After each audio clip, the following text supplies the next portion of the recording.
Hi everyone, my name is Abhiraj Garikapati. Welcome to my YouTube channel Amazing Abhi.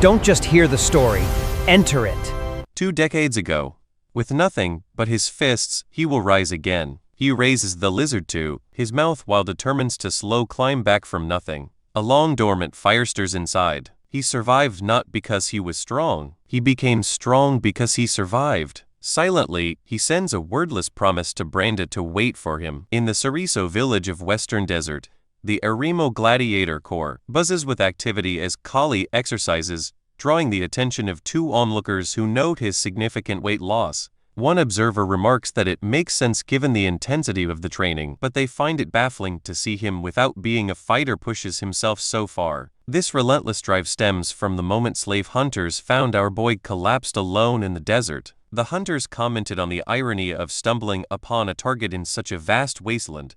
Though meeting slavers hardly constitutes good luck for the victim, upon his transport to the slave market, potential buyers inspect him, but one points out his age and limp, doubting anyone would want such damaged goods. When the merchant inquires about his skills, Kalli mentions his background in boxing, which causes everyone to laugh. Arimo, the commander of the Gladiator Corps, purchases him cheaply to handle menial tasks like washing the fighters' clothes. Kalli attempts to explain his true identity as a noble to negotiate a transfer to a jest for a reward, but Arimo responds with a slap. The commander points to the slave brand on Kalli's shoulder as proof of his low status, and dismisses the claims, calling him a delusional fool. Weeks pass, and the physical labor combined with training transforms Kalli's body, prompting his fellow slave, Jester, to advise him to rest. Jester feels indebted because Kalli's boxing instruction helped him survive a recent death match, so he offers to assist with the water. Kalli refuses to slow down because the security measures and his injured leg make escape impossible,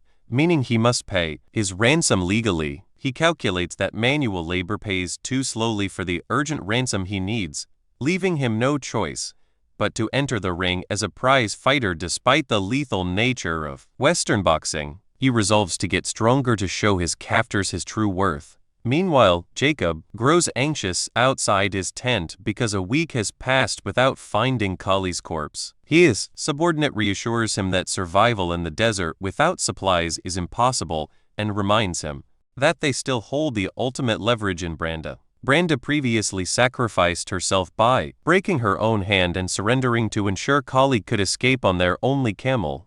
Recognizing that Soren has a soft corner for his family, Jacob orders his team to keep Branda unharmed to use her as bait, mentioning her strength. He then orders them to leave. Back in the gladiator camp, Kalli approaches Arimo and requests a match. Arimo laughs at the idea and doubts that a laborer could offer anything other than humiliation in the ring. Kalli points out that he trained Jester, who recently survived and even won a return fight. Arimo questions Jester and Jester confirms it. Even so, Arimo doubts that Kalli's age and conditions suit him for the role of a fighter rather than a trainer. Kalli's thoughts reveal his urgency. Working as a trainer would take too long to gather enough money for his ransom. He needs to fight directly. He asks for 2 weeks to prepare and proposes a test match against Huaren, their strongest fighter. Huaren reacts with visible shock. Arimo hesitates because losing a laborer would be a financial waste. Kalli suggests using kingdom-style leather gloves to reduce the chance of death.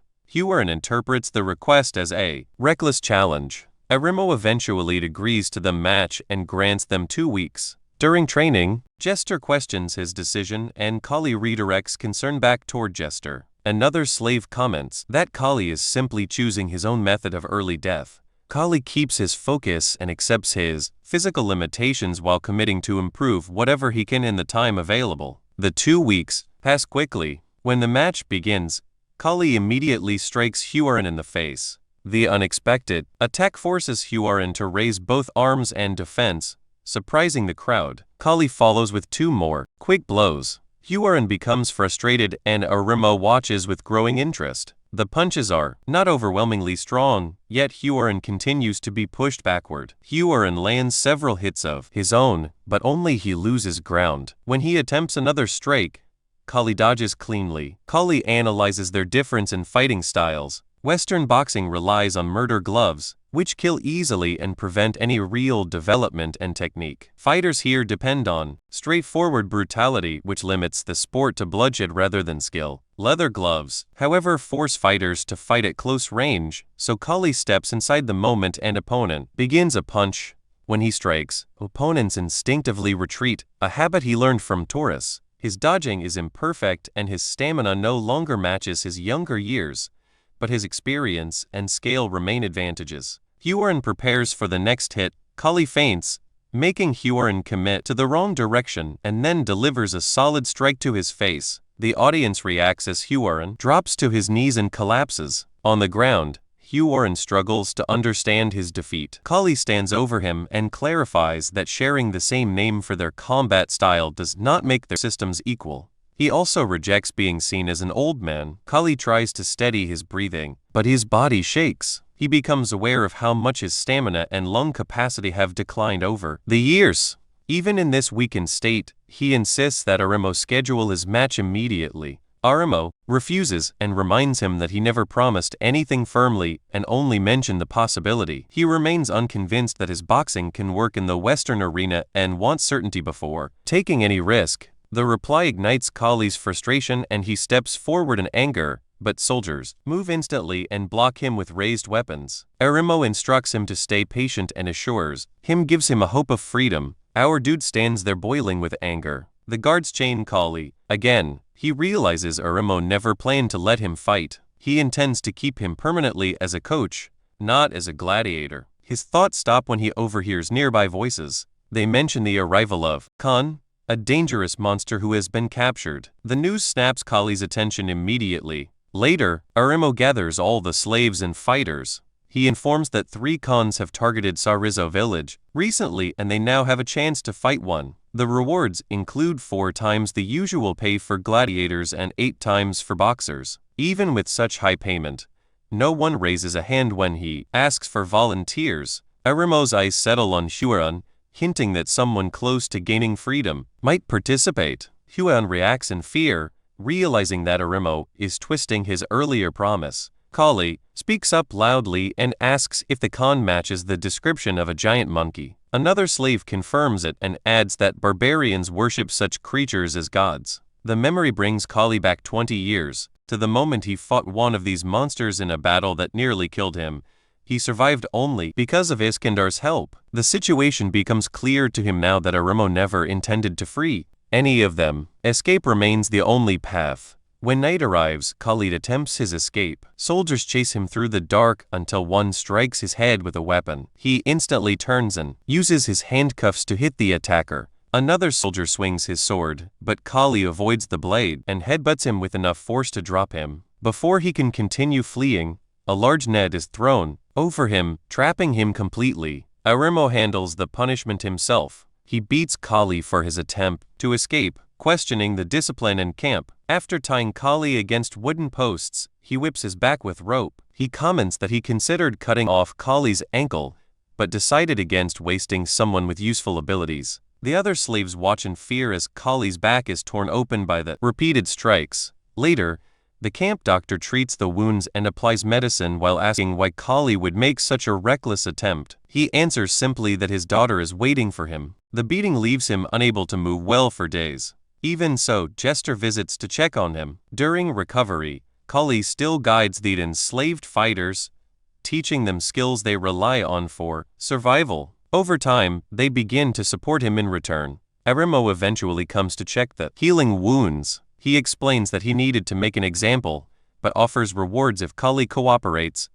Meat, a personal tent, or any reasonable request. Kalli accepts the offer and chooses meat because he has gone too long without it. Many slaves react with disappointment. One remarks that even Kalli has submitted, while another defends him by pointing out that he nearly died trying to escape and has no real options left. Some grow distant from him, especially after seeing him behave politely toward. Before we move ahead, please take a second to like on this video. A like tells me that you enjoyed this topic. Your support helps Amazing Up High grow naturally. Arimo, but inside, Kalli works with a clear plan. He acts compliant only because he needs better food to regain physical strength. news spreads through the camp that the Khan has arrived. Standing beside Jester, Kalli watches the massive monkey-like creature locked inside a cage.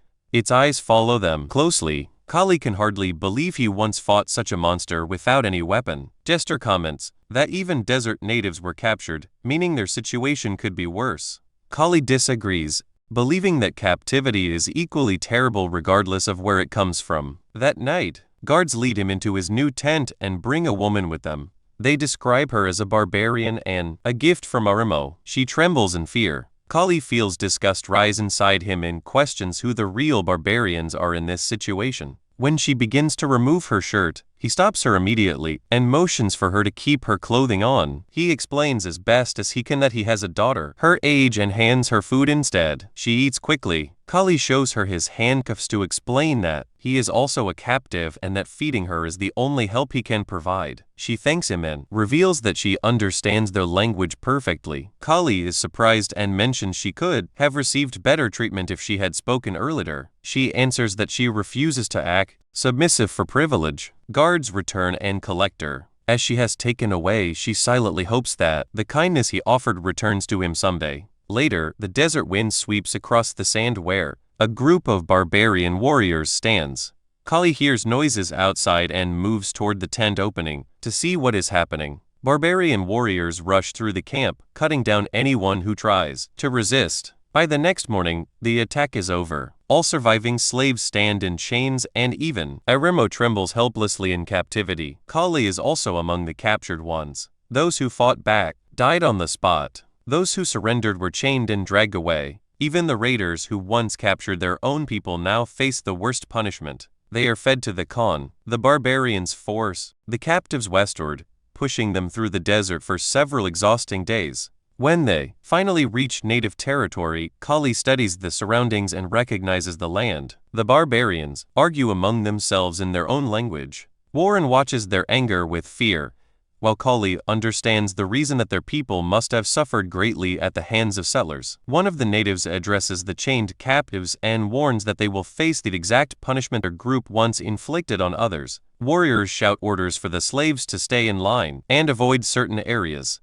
As tension rises, some of the captives lift their weapons defensively. The barbarians react immediately with violent hostility. A man beside Kalli suddenly loses control, raises his weapon and kills one of the natives. Blood splashes across Kalli's face. Instantly, Kalli turns and strikes the attacker down himself. The truth becomes clear that this situation is engineered. The barbarians want armed slaves to turn on each other. Before the fighting escalates into total slaughter, the natives step in and force everyone apart. A prisoner locked inside a nearby cage explains the rule of this place. Survival depends on killing or being killed. Panic spreads through the group as they realize the barbarians view them as murderers who picked up weapons. Anyone who survives the fight becomes food for the Khan, and the natives insist on crushing windpipes completely, so no one remains alive during the feeding. The slaves understand then that their lives now exist solely for entertainment and eventual death.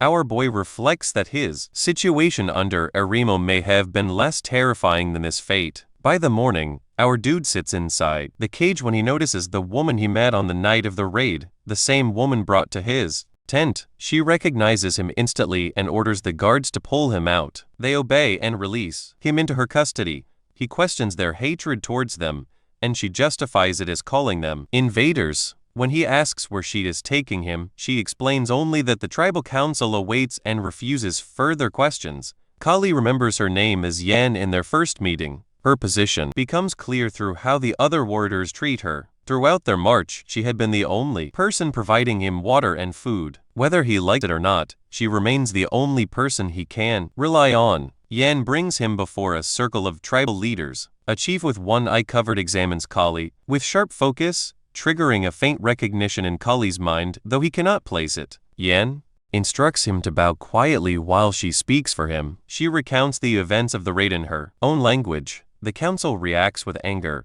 but when she explains how Kalli refused to harm her and offered food instead, their expressions soften. She leans closer and whispers that their opinion is shifting.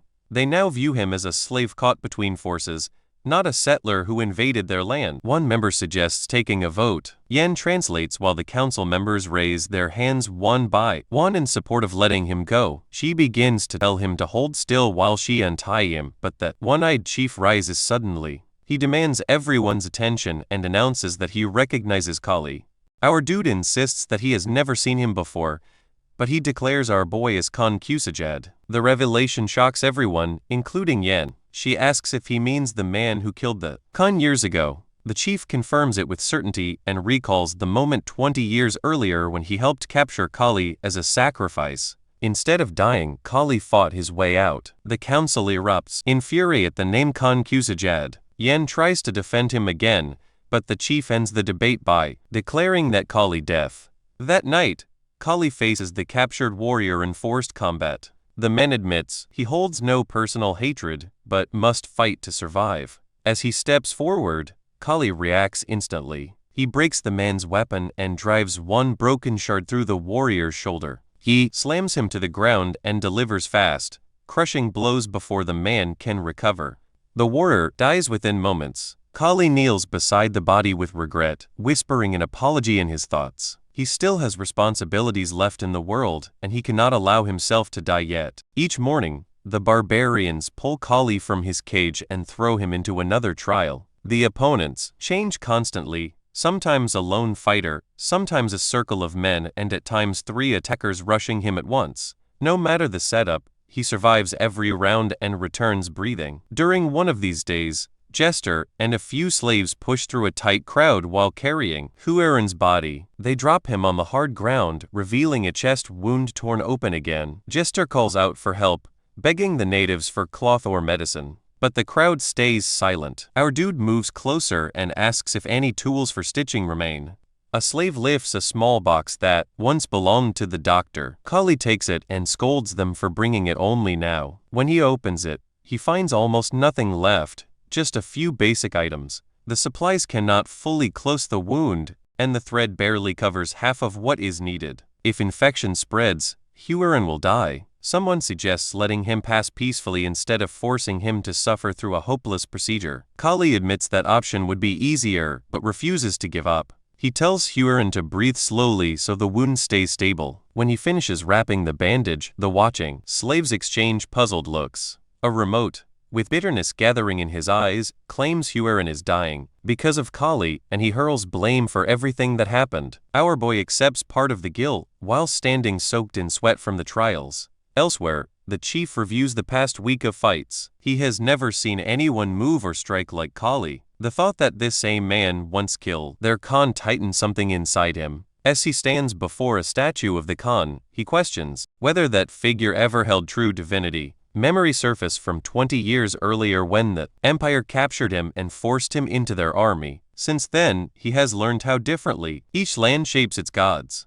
Soon he walks toward Kalli's cage along with a few companions. Kalli watches their approach while the chief introduces an elderly man, his tribe's shaman. The shaman gives his name as Shaken. Kalli studies him, reminded of old gypsies he met long ago. After offering his own name, he asks if the man truly holds divine abilities. The chief reaches for his weapon, offended by the question, but Shaken stops him calmly and leads Kalli inside. During this, the chief explains the meaning of Khan Kusajad, the title forced on anyone who kills a Khan. With it comes a curse. He mentions the strange movements witnesses described from Kalli's earlier battle. Then he asks why Kalli chose to face the Khan at all instead of escaping. Kalli, with bound hands, explains that his friend Boromir had spent the entire night chewing through rope to free him. Before we move ahead, please take a second to share on this video. Sharing helps this video reach friends who may also enjoy anime, gaming, travel, cricket, chess,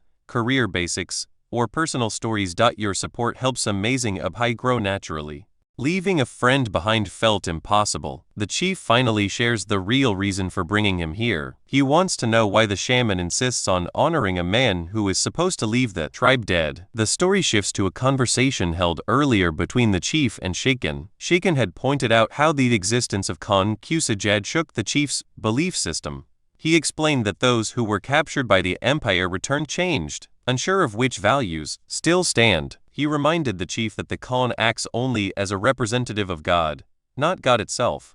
According to him, God chose to spare Kalli's life during the old battle. The chief struggled with the idea of divine mercy towards someone viewed as an invader. Shaken asked whether Kalli could truly be called an invader when he showed mercy to Yen, a rare act no settler had ever displayed. The chief accepted that, but still held to his duty toward the tribe, especially since their Khan died by Kalli's hand. Shaken informed him then that he would meet Kalli himself. Now back in the present, Shaken considers Kalli a walking curse and insists that only divine judgment can decide his fate. He explains that surviving the Khan 20 years ago meant God allowed his life to continue. They cannot block divine choice, but 2 decades have passed and they do not know if that protection still reaches him. If it is ended, then death waits for him now. Our boy asks how they plan to settle this. Shaken answers that they will request God's decision by making him face the Khan once more, just like before. Kalli's confusion appears for a moment before God's escort him away. He knows exactly what this test means.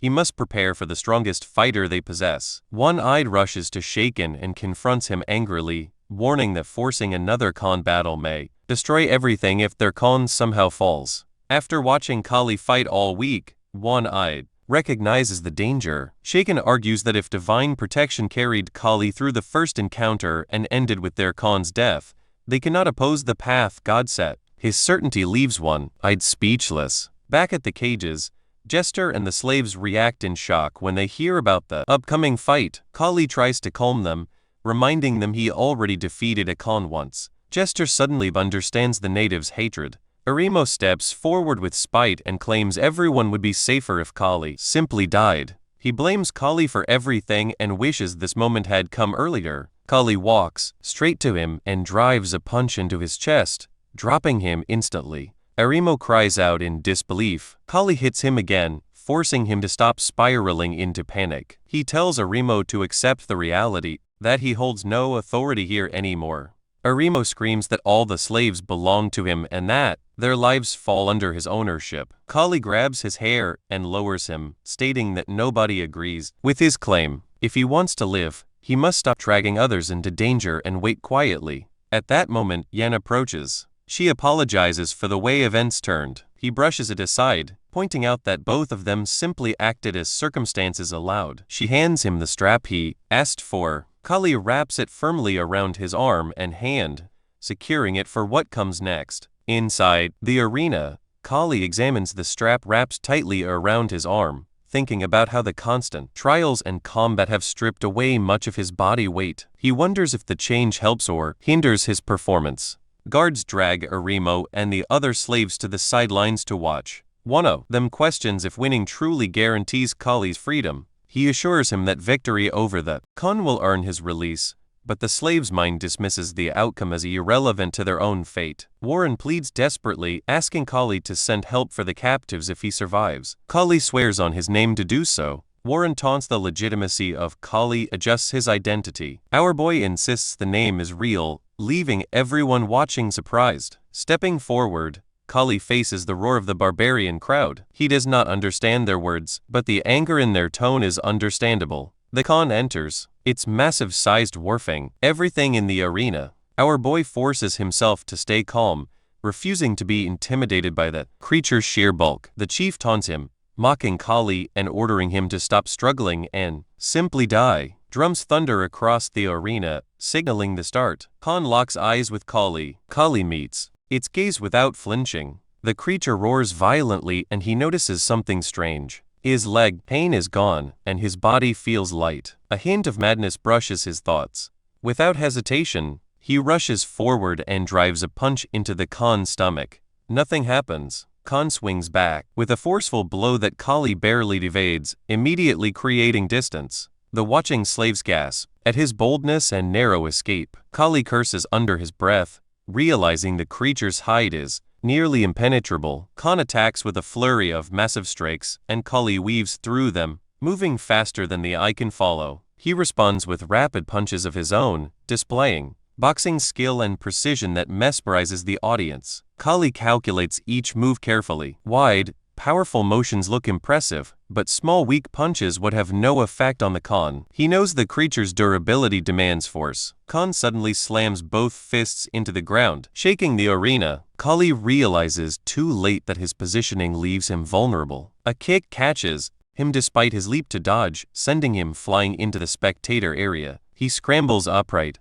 narrowly avoiding broken bones. The chief watches and recognizes Kalli's skill. He throws his body backward at the last moment, absorbing the impact in a way that seems impossible for any ordinary fighter. Our guy charges at Khan again, aiming for a decisive strike. The creature swings a fist which Kalli dodges instantly. He reaches to grab the arm, but withdraws immediately. The risk is too great. Instead, he unwraps his strap, drawing sharp attention from the chief. With careful timing, he loops it around the Khan's massive neck, sliding behind the beast and bracing himself. He tightens the strap with all his strength, using it like a garrote. Khan groans and struggles, and Kalli leans further into the effort, pulling harder. The barbarian spectators grow uneasy, but Kalli forces himself to hold on, mentally urging the creature to succumb. His arms shake under the strain. The strap begins to fray under the enormous tension. He considers other options, but before he can adjust, the strap snaps completely. Then Khan collapses forward onto the ground. Kalli wastes no time, driving an elbow into its head and following with a series of devastating strikes. The crowd falls silent, unable to process what they witness. His mind focuses entirely on the task that he is committed to ending this, willing to risk his body completely, determined to bring Khan down no matter the cost. Just then, Khan's fist smashes into Kalli and hurls him backward. Blood bursts from Kalli's mouth as his body twists from the shock. Anger coils inside because that beast has caught him unprepared. Khan plants himself in front of him. Confusion rushes through our dude because he has landed far more hits. Yet his body suffers worse damage than Khan's. But one edge still remains. The strap rests in his grip. His fingers tighten around the leather while doubt creeps in. Khan has already witnessed its effect, so the same method will fail. His mind races for a single decisive way to bring the beast down. Khan's roar tears the air. He charges with terrifying speed and launches a strike that Kalli narrowly avoids. Another blow follows instantly, forcing more desperate dodge. While twisting away, Kalli studies Khan's body, searching for a weak point. His focus lands on the ankle. He flings the strap toward Khan's ankle. The leather coils around the ankle, and he pulls with everything he possesses. Khan collapses. Kalli drags him across the dirt, hauling him closer, then drops the strap and grips the leg with both hands. Before we move ahead, please take a second to like on this video. A like tells me that you enjoyed this topic. Your support helps Amazing Up High grow naturally. Khan thrashes violently. Then the creature explodes upward, swinging the captured leg and sending Kalli flying. He crashes hard, pain tearing through his ribs. Relief soon follows, but his ribs remain bruised, not broken. He forces himself up. Gesture's voice rises with hope, wondering if Kalli might truly win. Armin reminds them that even victory here changes nothing about their doomed future. Gesture hopes against it. The creature fixes him with ice filled with violence. They rush forward at the same moment, hands extending. But Kalli suddenly lifts the strap again. Khan freezes with brief confusion. The strap hurtles toward his throat. A shout erupts from Kalli's team as Khan's hands shoot up to block it.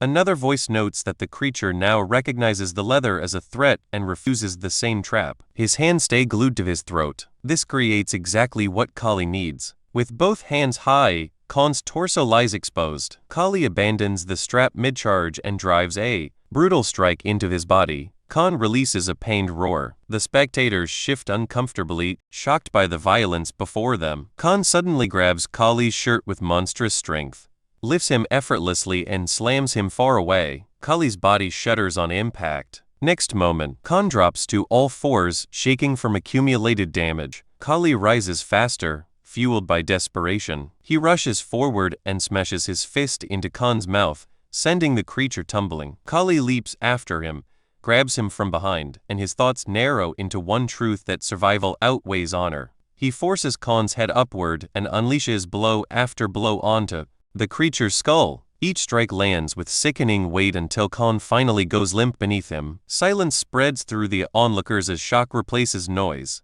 Kalli slowly rises beside Khan's unconscious form, chest rising sharply with each breath. Then the shaman approaches and announces the god's verdict. 2 more prisoners gain freedom alongside Kalli. The 3 men flee the village at once, unwilling to risk the tribe's changing mood. They hide behind a cave formation to recover. One prisoner studies Kalli with deep gratitude because he has saved him. Concern soon replaces it. The wounds covering Kalli hint at death, drawing near. Kalli turns to Gesture and instructs him that if death arrives, he must inform Soren about his death, leaving him concerned. The other suddenly stiffens when he notices someone approaching. He curses, convinced the tribe never intended to let them go. Kalli remains calm and explains that he recognizes the figure. Jan arrives on 1 camel while pulling 2 more. She informs them that she has brought 2 camels along with food and water, and selling the animals will fund their journey. Kalli attempts to reject such generosity, insisting he has not earned it. She dismisses his refusal and expresses that his actions brought her peace. Both accept that they will likely never meet again. She leaves on her own camel.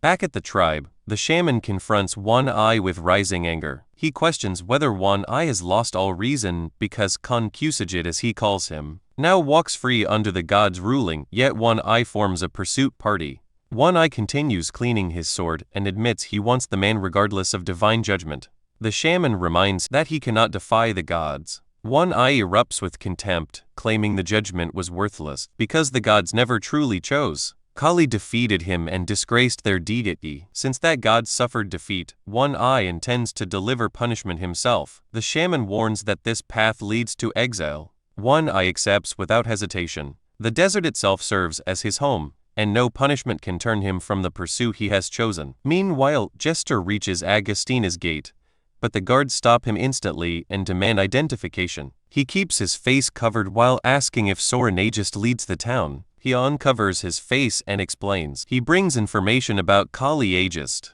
Shock spreads through the guards. Inside the manor, Jester settles on a sofa while Soren sitting before him. He warns that false news about his father will cost him his head. Fear flashes across his face. Soren calms himself and admits recent strain has eroded his patience. Jester introduces himself and explains that Kalli saved his life, creating a debt he must repay. Kalli currently recovers from serious wounds in a frontier village. Jester summarizes the events, and Soren's fists tremble with rage as he mutters that Jacob has betrayed them all. Jester asks about Lady Branda, but Soren reveals no message has arrived. Jester accepts that he has at least repaid a portion of what he owed. Soren orders his men to retrieve his father safely and offers Jester rest. Inside, Soren wrestles with frustration because upcoming elections trap him in Agistina. Duty binds him in place. He summons an army and addresses them with firm resolve, reminding them that Kalli is a kingdom hero and also his father. Helping him return serves both honor and family. Meanwhile, a physician finishes bandaging Kalli and studies him with disbelief. In all his years, he has never witnessed someone heal this fast. Kalli responds casually and mentions this rate feels slow for him, though the doctor's skill deserves credit. The physician tests his arm and reveals he once served as an imperial military doctor. Recognition strikes Kalli that he must have learned under old John. Even 2 decades after John's death, his influence still aids him. Before Kalli leaves, the doctor warns him sharply about his left arm. A deep fracture runs through the bone, and one wrong motion could break it completely. Kalli assumes Jester has reached Agistina by now. He sold Jan's jewelry to fund his journey and hired Tanto, a tribesman, as a guide. Tanto warns that too much time has passed, and tracking Jacob and Branda will require heavy funding. Kalli tosses him a full bag of money without hesitation. Later, at the slave market, Kalli waits. Tanto approaches respectfully and asks if he plans to buy a slave. Kalli refuses and mentions he'd expect certain men to appear. 3 tribesmen arrive with a cart. Kalli recognizes them immediately and drives his fist into one man's face, knocking him down. The others shout in anger. Kalli steps forward with cold fury and reminds them they captured him weeks ago and sold him. One man mocks him as an old fool attempting revenge. Another threatens to sell him again. Kalli demands to know where they delivered him, but they laugh and compare him to a dog that only learns through beatings. Their attack ends instantly. All 3 collapse under Kalli's blows. Kalli stands over them, and agrees that men like them only pay attention when pain forces respect. He holds out a map and orders them to point out where they took him. One complains he cannot remember. Our dude answers with another punch and promises more until memory returns. Rage fuels him as he continues beating them. Tantado watches and notes how Kalli's calm surface hides a frightening temper. When Kalli finishes, he hands Tanto money and asks if it covers expenses, then orders him to prepare food and water. Before leaving, Kalli hands a key to the nearby slaves and grants them freedom. They freeze, then rush toward the wounded slavers to deliver their own justice. Kalli urges Tanto to leave. That night Kalli notices Tanto smoking. He asks if it is tobacco, surprised at how long it has been. Tanto explains that only shamans and warriors smoked it in his tribe, but after leaving, he smokes whenever he chooses. Kalli asks why he left. Tanto explains he foresaw his tribe's extinction under settlers and walked away early. Kalli requests one, and Tanto passes it over with a light joke about charging later. Kalli holds it while memories rise. Morning comes and Tanto studies the landscape, asking if this matches the place where Kalli was held. Kalli remembers the camel skeleton in silence, then confirms. Tanto checks the map and mentions an oasis nearby, though guides avoid this route because sandstorms reshape the land.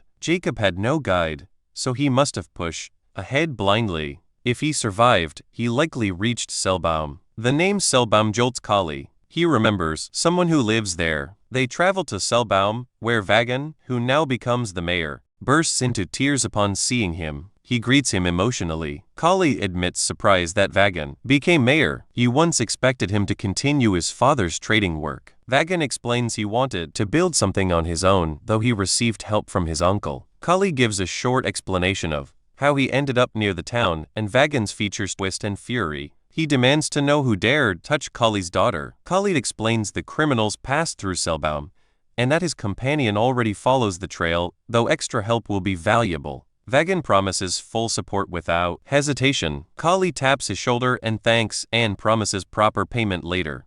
Tanto asks if Vagan knows him personally, hinting Kalli must be more than an ordinary man. Vagan responds that this guest barely scratches the truth. He explains that Tanto likely knows nothing of his legendary rep. If you enjoyed this video, please hit the like button and subscribe to Amazing Apai. Subscribing makes sure you do not miss the next video, and it gives me motivation to keep improving the quality of every upload. Thank you for being here, and I will see you in the next one.